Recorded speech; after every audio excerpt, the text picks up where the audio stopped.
حياكم الله طالباتنا طلابنا. قبل البدء خلي المقطع لايك حتى يوصل كل اخوانكم الطلبة، واشتركوا وفعل زر الجرس حتى توصلكم جميع اخبار وزارة التربية والتعليم العالي لطلاب المدارس والجامعات. يلا نبلش بالاخبار.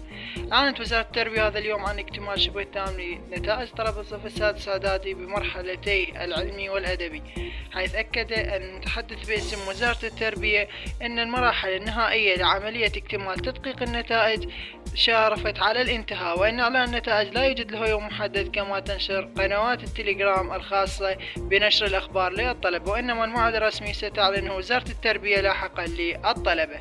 طلابنا اشترك بالقناة، ستكون أخبار تقريبا وزارة التربية والجامعات على قناتنا في اليوتيوب بسبب حجب التليجرام من العراق، حيث جاء حجب تطبيق التليجرام بناء على توجيهات الجهات العليا للمحادثات اللي تتعلق بالأمن الوطني، لأن أكو تسريبات تصير بالبيانات.